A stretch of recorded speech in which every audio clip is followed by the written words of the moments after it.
అందరికి నమస్తే. ప్రభుత్వం ఏమో ఉరుకులాడుతుంది. ఇంకా వాళ్ళ స్పీడ్‌ని చూస్తే sarpanch elections, MPTC, ZPTC elections వస్తాయేమో అనిపిస్తుంది. కానీ ఎక్కడనో మూలకు అనుమానం కూడా కనిపిస్తుంది.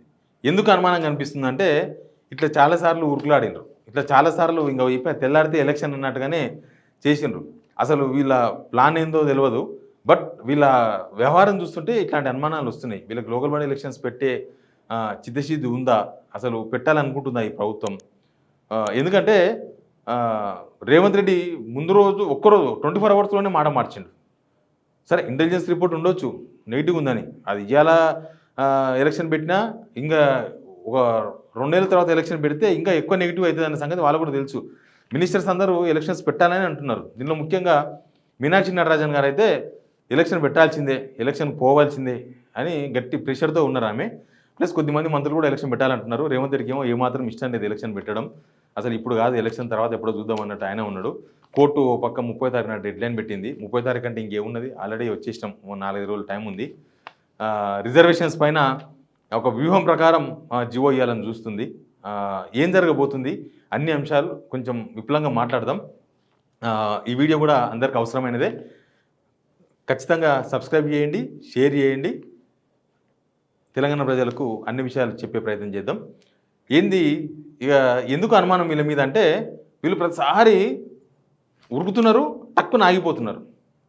అంటే వీళ్ళ స్పీడు, వీళ్ళ మాటలు అసలు ఎన్నిసార్లు వీళ్ళ చెప్పిన మాటను వీళ్ళే దాటిపోయినరు. ఎన్ని పాయింట్లు సంక్రాంతి పండుగనో, దసరా పండుగనో, దీపావళి పండుగనో, ఇయ్యాలనో, రేపనో ఇంకా అయిపోయింది. ఇంకా ఢిల్లీలో మనం రాష్ట్రపతి పోయింది, ఇంకా మనం పెట్టేస్తామనో, అసలు చట్టం ప్రకారం సాధ్యం కాకపోతే మేము పార్టీ తరపు నుంచి 42% ఇస్తామని ఇట్లాంటి మాటలు, ఇక ఇట్లా రకరకాలుగా 42 కాదు అవసరమైతే 50% ఇస్తామని ఇంకా కొంచెం ముందుకు పోయి ఇట్లాంటి మాటలు.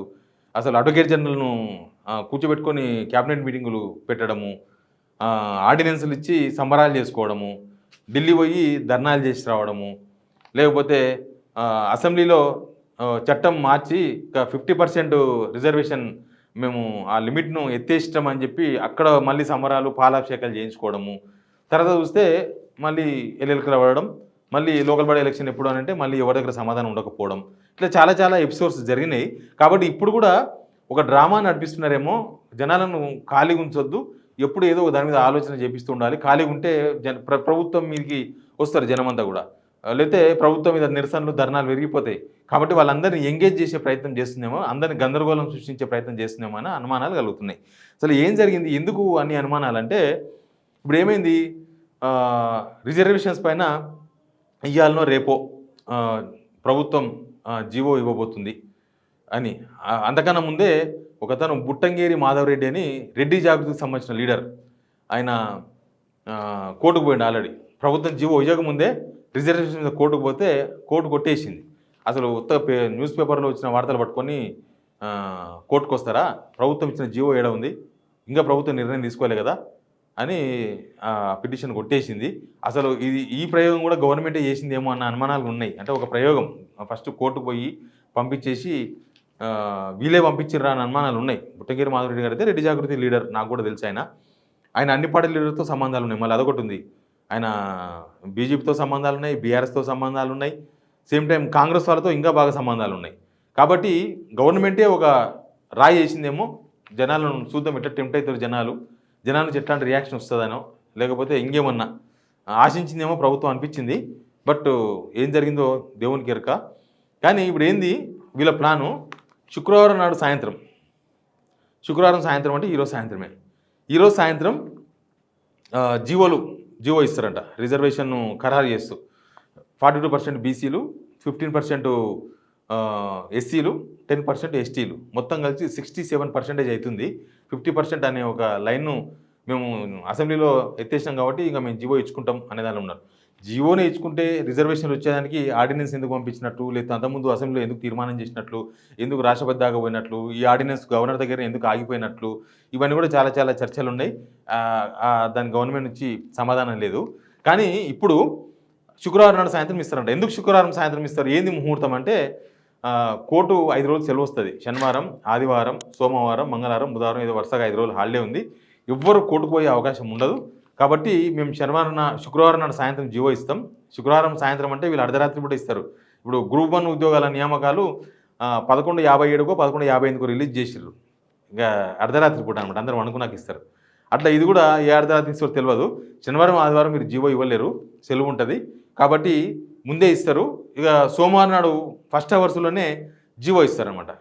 రిజర్వేషన్స్ నోటిఫికేషన్ ఇచ్చేసి తర్వాత సోమవారం నాడు ఓపెన్ చేయగానే జీవో ఇచ్చేస్తాం. రిజర్వేషన్స్ పైన 67కి ఇవ్వాల్సిందే, 40% బీసీలు మిగతా అంతా కలిపి ఇస్తాం. అప్పుడు కోర్టు కూడా సెలవు ఉంటుంది కాబట్టి ఇంకా కోర్టు పోయే అవకాశం ఉండదు.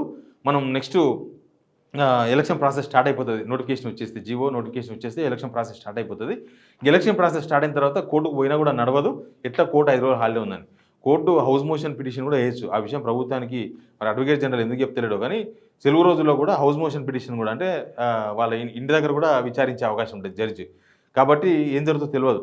ఎందుకు ఇట్లా మాట్లాడుతున్నామంటే మహారాష్ట్రలో కాదు జరిగింది అక్కడ, కానీ ఎక్కడైనా సరే రూల్స్ విరుద్ధంగా, రాజ్యాంగానికి విరుద్ధంగా జరిగితే రద్దు చేస్తారు. మన దగ్గర అంత దూరం పోదో తెలియదు. అందుకే అనుమానాలు అంటున్నా.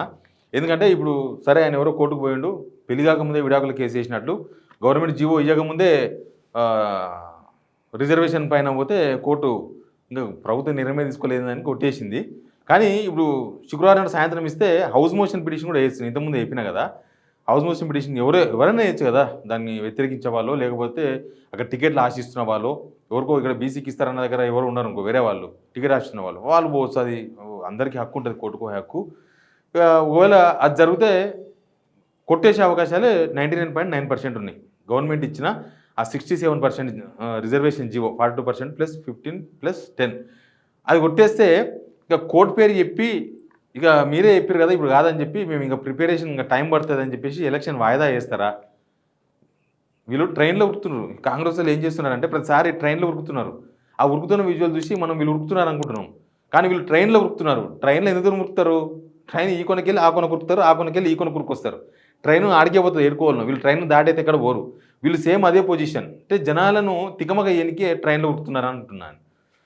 అందుకే రేపు నాడు జీవో కొట్టేసిన తర్వాత కోర్టు పేరు చెప్పేసి ఎలక్షన్స్ ఇంకా మీరే చెప్పారు కాబట్టి ఇంకా మీరు చెప్పిన 30 తారీఖులోపు ఎలక్షన్ పెట్టలేము, ఇంకా 5 రోజులు అయితే సాధ్యం కాదు. కానీ కాబట్టి మాకు ఇంకా కొంచెం టైం కావాలని తర్వాత జూబ్లీస్ ఎలక్షన్ తర్వాత పోయే ప్రయత్నం చేస్తారా? లేకపోతే కొద్దిమంది మంత్రులు, లేకపోతే మీనాక్షి నటరాజన్ వాళ్ళందరేమో 42% రిజర్వేషన్ ఇచ్చేసి అక్టోబర్లో ఎలక్షన్ పెట్టాలి, అక్టోబర్లో ఎట్టి పొజిషన్లో ఎలక్షన్ పెట్టాలి, ఎలక్షన్ పెట్టకపోతే కాంగ్రెస్ గవర్నమెంట్ పైన జనాలకు నమ్మకం పోతుంది, అది ప్రజలు కూడా నష్టమే కదా. సెంట్రల్ నుంచి రావాల్సిన పైసలు ఆగిపోయినాయి. వీళ్ళు మ్యాచింగ్ గ్రాంట్స్ ఏమైనా ఇస్తారంటే ఇవ్వరు. వాళ్ళు ఇవ్వకపోతే వీళ్ళని ఇవ్వచ్చు కదా, వీళ్ళు ఇవ్వరు, వీళ్ళ దగ్గర దుడ్లు లేవు. వాళ్ళను ఇచ్చే అవకాశం సెంట్రల్ గవర్నమెంట్కి వెళ్ళి వచ్చే 2100 కోట్లు ఆగిపోయినాయి. మొత్తం ఊర్లు మొత్తం మట్టి కొట్టుకుపోయినాయి. ఎక్కడ ఏం చేసే పని లేదు, సర్పంచ్ లేరు, ఎవరు లేరు. కనీసం ఆ ఊర్చేతులకు తర్వాత అక్కడ ఉండే వాళ్ళకు కనీసం జీతాలు కూడా వెళ్ళే పరిస్థితి లేదు. చాలామంది సెక్రటరీస్ అంతా జీతాలు ఎక్కడ తిరుగుతున్నారు. మరి ఈ పొజిషన్లో ఎలక్షన్ పెట్టాలనేది పార్టీ హైకమాండ్ కోరుకుంటుంది. హైకమాండ్ అంటేనే మీనాక్షి నటరాజన్, ఇక్కడ కొద్దిమంది లీడర్లు. రేవంత్ రెడ్డి ఏమో ఓడిపోతే నా మీద ఎఫెక్ట్ పడుతుందేమో, ఓడిపోతే నా మీద ఎఫెక్ట్ పడుతుందేమో అని చెప్పేసి ఆయన ఏదో డ్రామా నడిపించే ప్రయత్నాలు చేస్తున్నాడు. ఇలా ఇంటర్నల్ రాజకీయాల మధ్య, ఇన్ని డ్రామాల మధ్య అసలు ఎలక్షన్ జరుగుతుందా, పెడతారా, పెట్టారా, జరుగుతుందా? నిజంగా కనుక ఈ గవర్నమెంట్కి చిత్తశుద్ధి ఉంటే ఒకవేళ ఆ జీవో కోర్టు కొట్టేసినా కూడా, లేకపోతే అనవసరంగా మళ్ళీ వీళ్ళు ఎలక్షన్ పెట్టిన అనుకో అట్లే ఎలక్షన్ పెడితే తర్వాత కూడా కోర్టు కొట్టేస్తుంది. అట్లా కూడా ఉంటుంది. అనవసరంగా ఎలక్షన్ డబ్బులు వేస్ట్ అయితే మొదలే దివాలా తీసుకున్నాం మనం. కాబట్టి అంత దూరం పోదో తెలియదు. కానీ గవర్నమెంటు మీరు గాంధీభవన్ నుంచి ఇచ్చి పెట్టండి 42% రిజర్వేషన్ ఇచ్చి, మిగతా పార్టీలు ఇస్తారో ఏరో అడగండి. దీనిలో మొదటి ముద్దాయి మాత్రం మీరే ఉంటారు ఎట్టి పరిస్థితుల్లో. కాంగ్రెసే మొదటి ముద్దాయి ఉంటుంది దీనిలో. ఎందుకంటే మీరు ఎవరిని అడిగి హామీ ఇవ్వలేదు. బీజేపీలతో పర్స్యూ చేసో సెంట్రల్ గవర్నమెంట్ ఇస్తుందని ఎవరితో అడ్వకేట్స్తో మాట్లాడి రాసిండ్రా, మీరు ఇస్తామని చెప్పిండ్రు, ఇవ్వలేదు, దట్స్ ఇట్. ఇంకా మిగతాదంతా తర్వాత విషయం. మీరు దాన్ని పాలిటిక్స్ చూపి వాళ్ళను వేద్దాం, బీజేపీ మీద వేద్దాం, బీఆర్ఎస్ మీద వేద్దాం, ఇంకెవరి మీద వేద్దాం అంటే కూడా ఇప్పుడు జనాలు నమ్మే పరిస్థితులు లేరు. ఇవన్నీ కాంగ్రెస్ వాళ్ళకి తెలుసు.